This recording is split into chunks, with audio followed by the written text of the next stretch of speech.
Hey, what's up everyone? I hope you're all having a wonderful day or night. I hope you will enjoy today's video, so let's just get into it.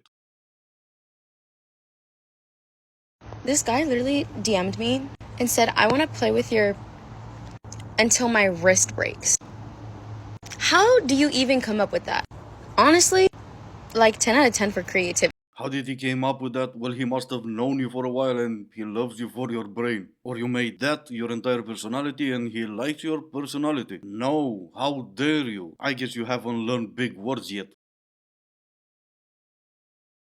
I don't think many women realize that dark feminine energy is actually something you can activate. This is actually something that Marilyn Monroe used to do. Like, she talked about how some days she would walk down the street, she wouldn't activate any of her feminine energy, and no one would recognize her. Moments that she decided to activate that dark feminine energy inside of her, everyone would notice her, people would just recognize her everywhere she went. And I honestly think that every single woman needs to learn how to do this. Now proceed with caution because these things are powerful and they work really well. That's something you should be cautious about. Yeah, because as we all know, Marilyn lived a long, happy life. That's not something to be cautious about. No, it's the dark energy. Well, princess, you do you, but like they always say, be careful what you wish for. Me calling my ex-husband while we were separated because I was having a panic attack and he was my safe person. Him coming to pick me up even though I was the one divorcing him. I completely understand this. I did it several times. I struggle with the sadness of the decision, but it was needed. So your ex-husband is needed, but he's your ex-husband. Mine didn't come. I go through them alone now, and it hurts every time. There is a disconnect happening where women are leaving their men, yet expecting them to stay and keep performing their husbandly duties. Do you think if he called her having a panic attack that she'd even pick up the phone? Being expected to constantly provide and care for people who have given up on them is not good for men's souls and their growth. It is beating them down mentally. Men already feel overlooked for their personalities and love to give, and feel more used for what they can provide, and crap like this is exactly why. Even if it's not your intention, it is so incredibly manipulative to break up with a guy and then expect him to console you through the breakup. Stop using your exes as free therapists. Move on, and let them move on in peace. Sounds great in theory, but that's not gonna happen, is it? And I know this might sound terrible, but I really don't care. If those men are still there every time their exes call, then they deserve everything coming their way. It doesn't matter if they're nice or if they're hoping their exes are gonna take them back. They absolutely deserve everything coming their way. Their exes really don't care about them, they're not gonna take them back, and they're just using them. If they like being used like that, then just let them. You divorced me, and now I need to be by your side helping you through your panic attacks that you're having because you divorced me? No. And the other lunatic was complaining her ex didn't came to help her? Good. You knew your ex was a good man and yet you still divorced him. You knew you're gonna need help from your now ex and you still divorced him. And now you're mad he's not there every time you need help? Good. And if you are one of those men who are doing that, she's not gonna take you back and you need to grow a pair. Would you believe me if I told you I took everything shower, washed my hair, and got ready in 30 minutes? Outfit, hair, makeup. Because I did. Now that is an achievement. Only 30 minutes to get ready and also post a TikTok? No wonder you're so proud of yourself. Unfortunately, I'm all out of cookies. Before you start dating a guy, just ask him to hold your purse like one time in a crowded spot in a bar and see his reaction.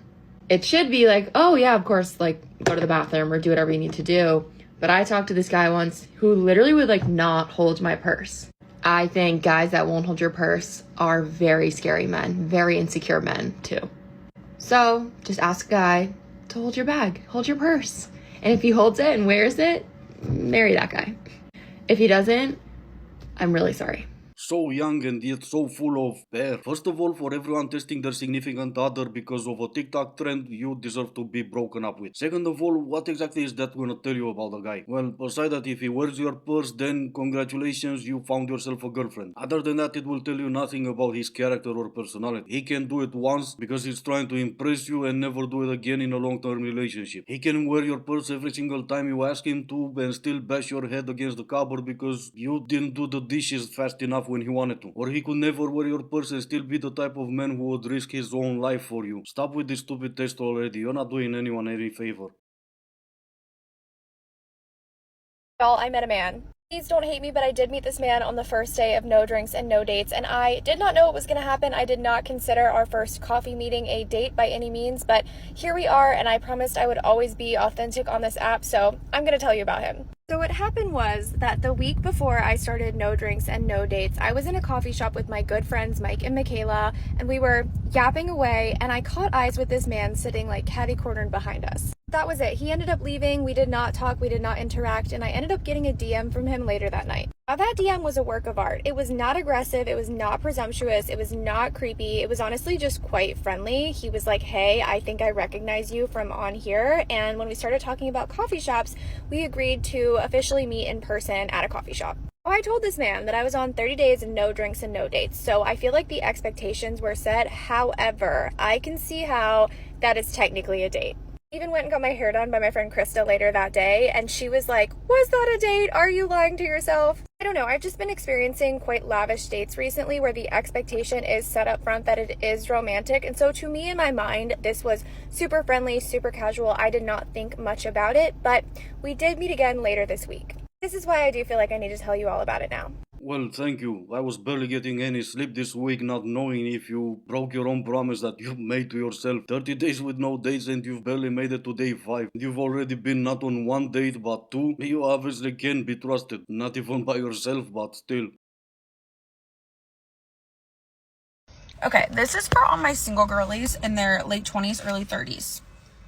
Where are we finding men now? Because the Hinge pool has a lot of pee in it. So I'm certainly not finding anyone there. I'm not on Bumble or Tinder, and I don't plan to be. I go to the bars sometimes, but the quality of men there, typically not the best from what I've experienced, but I'm not opposed to it. I go to the grocery store with my hair on top of my head. No makeup, baggy clothes. So I don't think anybody's dying to give me their number when they see me there, okay? So, if you've got any ideas, toss them my way, because I'm 30 and beginning to think that this whole dying alone thing isn't going to be like a running joke. It's going to be reality. So yeah, let me know.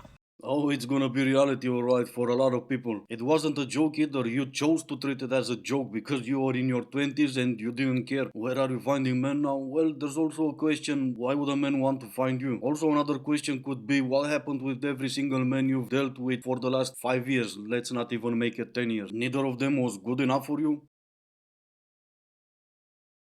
Question of the day. What privileges do men have? 50% of the population of the United States is women, and yet we make up 27% of Congress, 27% of the House of Representatives, and 25% of the United States Senate. And she goes on like that for 3 more minutes. And there are obviously 2 reasons why. One of them would be the obvious patriarchy, and the other one would be you're too lazy and too dumb to get off your couch and do what men do. Work hard and become the next president, or cry you're not going to on TikTok. Want to spice up a marriage? Oh? Sit him down, beautiful dinner, candlelit, okay? Gorgeous meal, steak dinner. And look him in the eyes and say, not only am I pregnant, I want a divorce. Oh. See what he does. Well, sort of a yes-no situation. Yeah. See how he reacts. That'll spice things up. That'll cause a rift for years to come. Now that's spice. I want you to get your husband. I want you to prepare a gorgeous meal, candles, everything, sit him down. I want him to think that something's happening, something's wrong, okay? From across the table so far, you're going to be like, I've cheated on you. Yeah. He's going to freak out.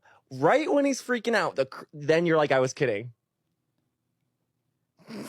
Just like with the blonde girl, if you want to destroy your marriage, yeah, listen to these 2 ladies. I want to get a divorce. What happens if he's gonna say, yeah, fine? So when girls say yes, they mean yes. But when they say yes, they also mean no. Mm-hmm.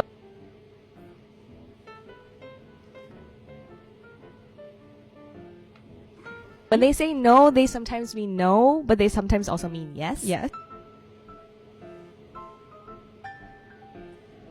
Or it could be a maybe, but maybe is a yes. Yes, so maybe also means yes. Yeah. The guy should understand what she means when she says yes. What is she thinking when she says yes to this, as opposed to, okay, she's saying no, but she means yes here. Like, is it a no or is it a no? Or is You it know, like a no? That was like a maybe. That was super maybe. That was like a maybe, but on the yes side. Yeah. Oh, well, if it's on the yes side, then that makes sense. How about you just say what you mean? Nah, what am I saying? That's asking for too much. But anyway, this is gonna be the end of the video. As always, I do hope you enjoyed it. If you didn't, I still appreciate you for making it this far. Thank you all so much for watching. Stay safe, and I will see you in the next one.